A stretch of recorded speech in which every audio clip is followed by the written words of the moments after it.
Aircraft were not the only means that Japan used to devastate its adversaries during kamikaze attacks.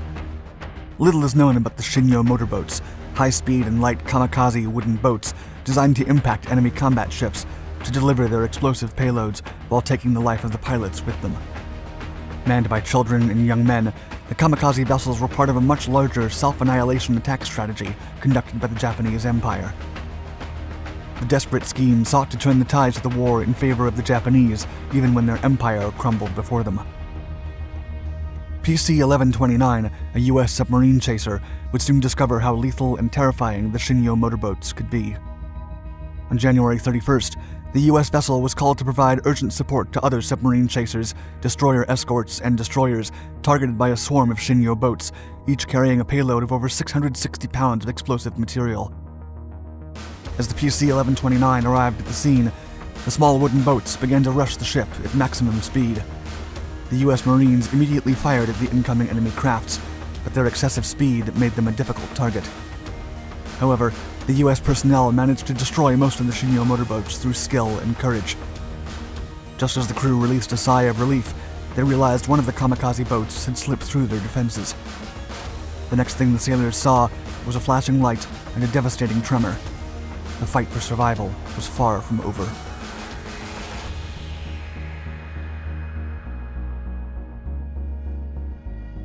Desperate times call for desperate measures. One of the most iconic yet revolting aspects of the Japanese Empire during World War II was its use of kamikaze suicide bombers to obliterate Allied fleets. Young pilots would be cruelly sacrificed and coerced to crash their aircraft into enemy ships to fulfill the orders of the Japanese High Command. Contrary to popular belief, kamikaze tactics were not used by the Japanese Empire at the beginning of World War II. When the Japanese Navy conducted its infamous attack on Pearl Harbor, there existed no official suicide attack program amid the Japanese forces. Nevertheless, due to misguided adoration for their leaders and a strong sense of military honor, many Japanese fighter pilots would crash their aircraft into enemy assets if their plane became damaged or if they believed defeat was imminent. However, as the war progressed into its final years, the results the Japanese expected from their bellicose expansion were nowhere to be found, and they realized only drastic measures could save their nation from utter defeat. In 1944, the Japanese situation was dire. Not only were American forces drawing closer by the minute to the Japanese main island, but their resources had been running dangerously low. Considering a surrender unimaginable, the nation's high command established the Japanese Special Attack Units. The Specialized Task Force was designed to cause the most significant damage to enemy forces while using the least amount of resources possible. The idea was to use cheap and fast self-annihilation vehicles to deliver enormous explosive payloads right into the assets of their enemies. The procedures were not limited to aircraft crashes. The Special Attack Units used several different delivery vehicles to accomplish their goals, ranging from high-speed boats to submarines, manned torpedoes, self-contained diving suits, and, of course, kamikaze aircraft. The Japanese Empire used its colossal propaganda machinery to compel the population into realizing they had to stop the oncoming invasion no matter the cost, as their entire culture and way of life were on the line. The young were indoctrinated into believing that there was no greater honor than to give up their own lives to ensure the Empire's success. To persuade them even further, the young men that joined the Special Attack Units were highly revered. They ascended the ranks faster than usual, and were assured that their family would receive generous compensations once their sacrifice had been carried out. Out of all the different delivery vehicles that the Special Attack Units employed, the Shin'yō motorboats were the easiest to operate. Hence, they didn't require pilots with vast years of experience to man them. The Japanese Navy thus recruited boys from 14 to 16 years of age to pilot the Shin'yō motorboats, gave them a hasty training, and sent them on their way. Japan had discovered early in the war how helpful and practical kamikaze strikes could be during grim situations. As the end of the war drew closer, the Empire of the Rising Sun would need all the help they could get. Simple and lethal.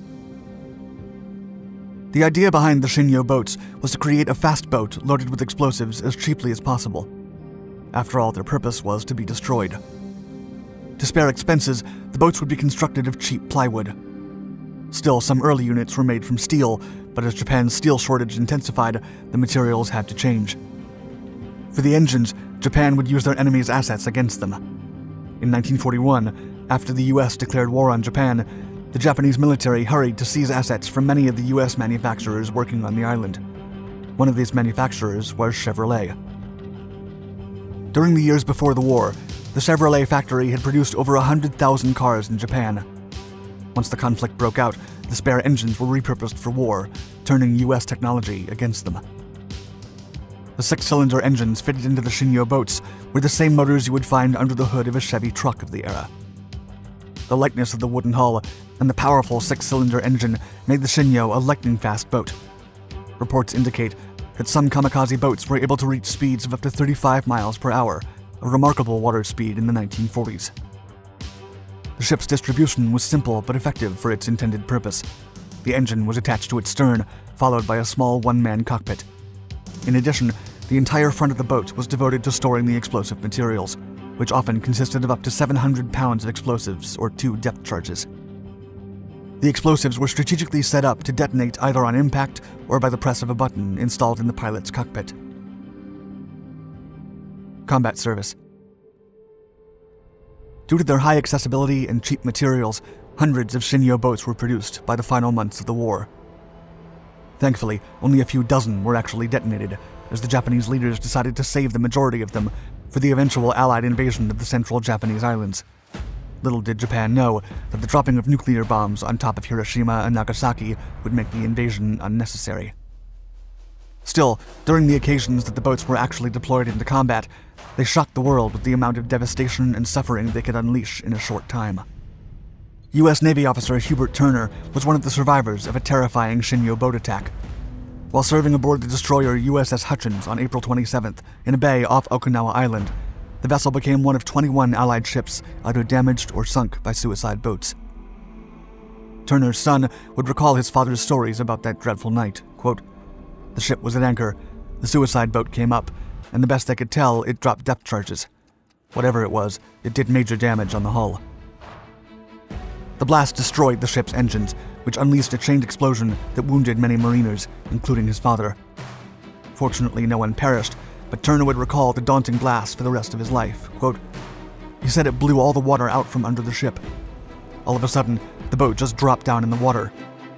He said you looked out, and all you could see were walls of water all around the sides of the ship. Then it popped back up on the surface, and there were fish all over the dock." Realizing such a small boat could deliver so much destruction was part of what made the Japanese tactics so effective, not only at incapacitating enemy assets, but also at striking terror amid the Allies. The submarine chaser PC-1129 was one of the unfortunate ships to become a victim of the Kamikaze vessels. As it headed for an emergency call for reinforcements, the ship was soon assaulted by over 20 Shin'yō motorboats. The American Navy was well aware of the suicide operations being carried out by Japanese forces, so when the sailors saw the small wooden boats approach, they hurriedly attempted to neutralize them before they managed to reach the hull. Still, one of the small vessels hit the ship, immediately breaching her armor and making an enormous hole on her side. The damage was devastating. Besides the perforation, the ship's propellers and steering were utterly destroyed. Several U.S. sailors were instantly propelled into the sea by the force of the blast, and many others became trapped by the fires below the deck. The PC-1129's fuel reserve tanks became compromised, and diesel began to spread in all directions. The submarine chaser started to sink in a matter of minutes, as fires broke out everywhere, caused by a massive diesel leakage. Knowing there were many other Shin'yō boats in the area, the captain gave the order to abandon the ship immediately. The team then conducted an exemplary operation to withdraw from the danger zone in a strenuous and courageous effort. At the end of the day, the PC-1129 crew suffered 2 casualties, in addition to over 100 injured sailors. As for the ship, on January 31st, 1945, at 11 p.m., she sank stern first and was scratched off the Navy list a month later. During their short career, Shin'yō motorboats managed to sink 6 U.S. ships and cripple 3 others. The devastating attacks left hundreds of injuries and casualties, proving the Japanese to be a valuable investment. Thank you for watching my video. Make sure to subscribe and hit the notification bell on all of our Dark Documentaries channels so you don't miss any of the exciting history-inspired videos we publish every day. And let us know your thoughts in the comments below.